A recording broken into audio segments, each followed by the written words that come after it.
Trust deficit एक बहुत भयानक बन चुका है, क्योंकि बातचीत पहले भी हुई थी ईरान और अमेरिका के बीच में, लेकिन बातचीत सफल नहीं हुई और ईरान पर हमला कर दिया गया और दोबारा से कहा जा रहा है कि बातचीत हो रही है और सकारात्मक हो रही है। तो ऐसे में इस ट्रस्ट डेफिसिट के बीच में अगर भरोसे की कमी के बीच में सीज फायर होता है तो कितना टिकाऊ होगा? शिवकांत शर्मा साहब पहले आप, फिर अंशु जोशी आप।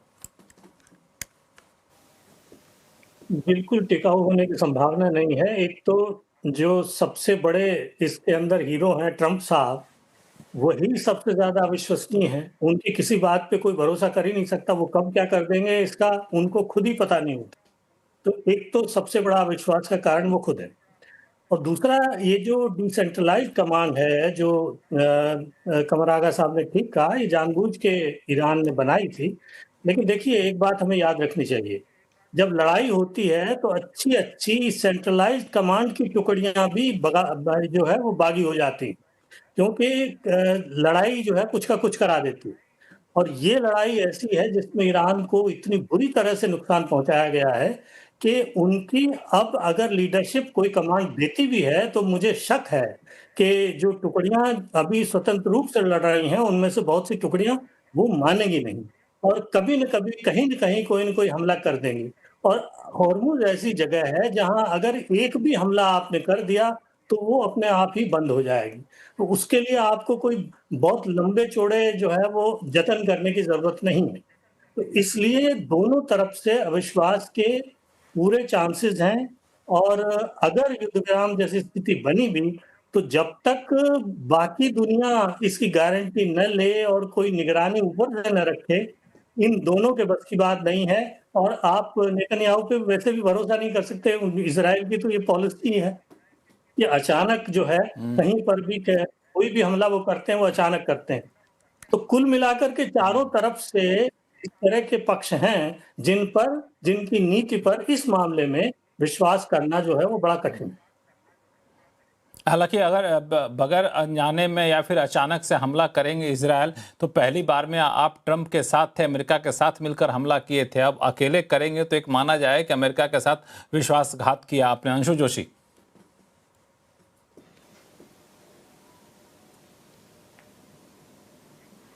अंशु जी आप म्यूट पे हैं। जी हम जब भी इस पूरी सिचुएशन को देख रहे हैं तो इजराइल और अमेरिका को हम एक साथ ही लेकर के देख रहे हैं। हम इस बात को ना भूलें कि असली शत्रुता तो इस पूरे क्षेत्र में पश्चिम एशिया के इजराइल और ईरान के बीच में है। जो आइडियोलॉजिकल वॉरफेयर भी चल रहा है इतने वर्षों का, जो एक दूसरे को लेकर के डिसएग्रीमेंट भी है, वो भी इजराइल और ईरान के बीच में है। तो अमेरिका तो इसमें इजराइल का अलाई बन करके आया इस पूरे क्षेत्र में और ईरान पर अटैक किया है।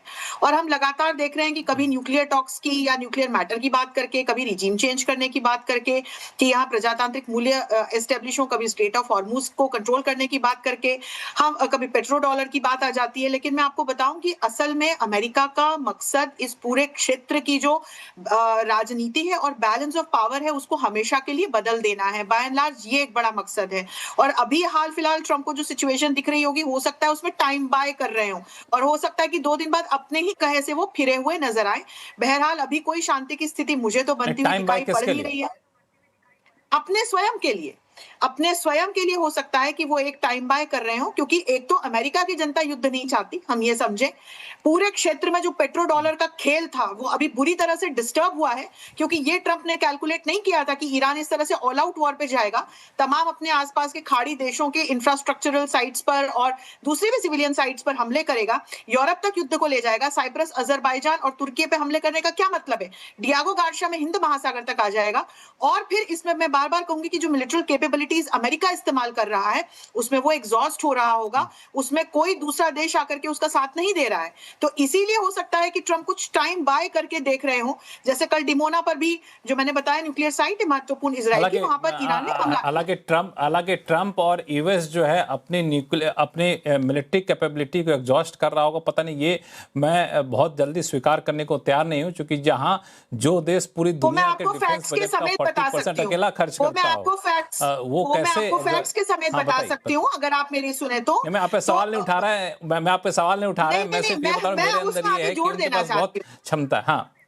हाँ क्षमता है, लेकिन अभी जितना उनके पास स्टॉक पाइल है, अभी इसीलिए 10% प्रोडक्शन बढ़ाने की बात भी ट्रंप ने अपने जितने भी मैन्युफैक्चरर्स हैं उनसे की है। क्यों की है? क्योंकि बनाने में जिस प्रकार की, मैं फिर वही कहूंगी, जिस तकनीक को अमेरिका यूज कर रहा है वो ईरान के मुकाबले बहुत महंगी भी है। और यदि हम उन तमाम मिसाइल्स को देखें तो उनका एक, जब हम उनके नंबर्स देखते हैं तो वो फिर वहां पर एक लिमिट आ जाती है। तो इसीलिए ट्रंप ने अपने मैन्युफैक्चरर्स को कहा, अपने यहाँ पर प्रोडक्शन बढ़वाया, लेकिन हम ये समझे कि जिस तरह से ईरान को लगातार बॉर्डर पार से चीन की हेल्प मिल रही है, हो सकता है रशिया से भी मिल रही हो, उस तरह से अमेरिका को किसी दूसरे देश से सहायता नहीं मिल रही है। और जिस संख्या में ड्रोन्स का या मिसाइल्स का प्रयोग हो रहा है, उस संख्या को देखते हुए, फिर अमेरिका जिस टेक्निक को यूज कर रहा है उसकी कीमतों को देखते हुए, मैं बार बार इस बात को बोल रही हूँ कि अमेरिका एक एग्जॉस्टिव स्टेट में हमें जाता हुआ दिख रहा है। और एक चीज और समझें, बिल्कुल ऐसा ठीक है, करता है बहुत ना कि 30 ट्रिलियन यूएसडी की इकोनॉमी है, पर 37 ट्रिलियन यूएसडी का कर्जा है अमेरिका पर, यह भी ना भूलें हम। बिल्कुल। दरअसल इस पे ऐसा करते हमसे ज़्यादा बेहतर मुझे लगता है कि लेफ्टिनेंट जनरल शंकर प्रसाद साहब बताएंगे। शंकर प्रसाद साहब, ऐसा भी हो सकता है कि अमेरिका के पास जो सैन्य क्षमता है वो कमज़ोर पड़ता जा रहा हो कि अब हमें रुक जाओ, थोड़ा सांस लेने दो, बाकी और उत्पादन बढ़ाएंगे तब फिर लड़ेंगे तुमसे। जी, आप काफ़ी हद तक ठीक कह रहे हैं और इसका एक नमूना भी आपको समझ में आ गया होगा कि उनकी जो फौज है, जो इन्फेंट्री है, जो नेवल कैपेबिलिटीज़ हैं, वो लड़ना नहीं चाहती। आपने एक रिपोर्ट सुनी होगी, देखी होगी कि उनका जो एयरक्राफ्ट कैरियर है उसके टॉयलेट्स क्लॉग हो गए, उसके अंदर से टी शर्ट्स मिली, झाड़ू मिली, रस्सी मिली, ख़ास तौर से इसी मारे कि उस शिप को अलग ले जाए। और ये भी जो उसमें आग लगी थी, शायद सुनने में ये भी आया है कि उनके सेलर्स ने खुद ही शायद आग लगाई होगी। फिर तो जो सोल्जर्स हैं वहाँ के, वो लड़ना नहीं चाहते। The sellers do not want to go to war. और जो उनके इन्फेंट्री वाले सोल्जर्स हैं जिनको मरीन्स को यहाँ लाना चाहते हैं, वो भी शायद लड़ना नहीं चाहते। They all want piece. और आखिर में ये भी आप समझ लीजिए कि अमेरिकन जनरल्स ने भी ट्रंप साहब से कई दफ़ा कहा, इंटेलिजेंस एजेंसीज ने भी कई दफ़ा कहा कि इस लड़ाई में हमें जीतना बड़ा मुश्किल है, इस समय लड़ाई में आप मत जाइए। तो उन्होंने फिर भी मानी नहीं। ये तो पब्लिक डोमेन में आ चुका है। All American generals recommended to the president that this is not a good idea to go into a war with Iran, knowing fully well, उनके इंटेलिजेंस एजेंट्स को शायद पता होगा और उन्होंने ब्रीफ भी किया प्रेसिडेंट को कि वहाँ रजीम चेंज नहीं हो पाएगी। ये जो क्लर्जी है बड़ी स्ट्रांग है, IRGC बड़ी स्ट्रांग है। और शायद ये भी उनको मालूम होगा, हमको आज मालूम चल रहा है, लेकिन शायद अमेरिकन इंटेलिजेंस को पता होगा कि जो डिसेंट्रलाइजेशन हो रखा है ईरान के अंदर, वो भी बड़ा ज़बरदस्त हथियार है उनके पास। सो आई थिंक दी पीपल, दी एडमिनिस्ट, उनके पास 4-5 जो व्यक्ति उनके जो साथ के बहुत एडवाइज़र्स हैं, वो उनको लशाते रहते हैं, वो उनकी हाँ में हाँ मिलाते रहते हैं। ये सुबह उठ के कुछ बयान देते हैं तो बाकी सब कहते हैं वाह वाह साहब बहुत अच्छा बयान दिया। लेकिन जो प्रोफेशनल्स हैं वो तो इस बात को, मेरे ख्याल से जो रिपोर्टें आती हैं हम तो उसी के मुताबिक बता सकेंगे आपको, they have continuously recommended that the war is not a good idea. वहाँ की अभी आप जो रिजीम चेंज करना चाहते हो बड़ा कठिन है। न्यूक्लियर हमने कुछ हद तक 6 महीने पहले डिस्ट्रॉय किए थे, अभी भी उनकी 60% यूरेनियम हो चुकी है। तो वो अगर, तो मैं समझता हूँ कि योर बेसिक क्वेश्चन, आपका जो बेसिक सवाल है, क्या वहाँ फ़ौज लड़ने को तैयार है? अब देखिए, फ़ौज का ये है कि लड़ने को तैयार तो जब रहेगी, जब हुक्म आएगा तो लड़ना पड़ेगा, लेकिन दिल से लड़ेंगे कि नहीं। आज आप भारत में देखें, भारत का सैनिक हालांकि अमेरिकी फौज को लेकर के बड़ा जज्बे से लड़ता है। शंकर प्रसाद साहब, नहीं, हमारे फौज में जज्बा है। हाँ, नहीं, वही मैं कहना चाह रहा था कि मैं आप लोगों को भी देखता हूँ, रिटायर्ड करने के बाद भी आपके दूसरे कलीग लोग इतने जोश में रहते हैं, जज्बाती रहते हैं, और हमारे फौज में ये खून में बसा हुआ है। लेकिन अमेरिका के फौज में जहाँ तक मैं सुनता हूँ कि वहाँ पे वो जज्बा नहीं होता, वहाँ बहुत ही सोफिस्टिकेटेड, बहुत ही आराम पसंद टाइप से फौजी होते हैं। क्यों, सही है सर? बिल्कुल 100%, इसमें कोई डाउट ही नहीं है। भारत का सैनिक एक इतना जज्बे से लड़ता है, एक देश के लिए लड़ता है, एक नेशनलिज्म है उसमें। आपने सही कहा कि हम रिटायर्ड लोगों का भी खून उबलने लगता है ऐसे मौक़ों पर। अमेरिका में ऐसा नहीं है। अमेरिका का सैनिक लड़ना नहीं चाहता।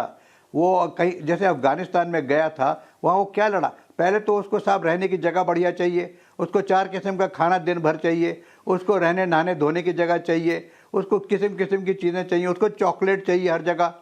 तो भारत सेना का जो एक सोल्जर है वो तो शक्करपारे पे भी जीता है। वो तो पानी ना मिले तो पानी के बिना, नहर का पानी मिल जाए तो उस पर जीता है।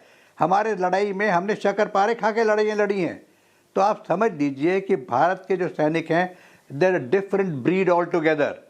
उसको आप किसी की वर्ल्ड की सेना से ये आप compare मत अमेरिका में नहीं कीजिए, देख सकते कर ही हैं। नहीं सकते। हाँ, और हाँ बिल्कुल, तो टेक्निक से विश्व में जितना किसी लड़ना आर्मी लड़ में नहीं लीजिए, देख सेना पाएंगे आप, भेज कर लड़ने रशियन वाली आर्मी में चीज भी नहीं देख पाएंगे आप ये। बिल्कुल। एम्बेसडर त्रिगुणाथ साहब, इसमें कुछ ऐड करेंगे आप?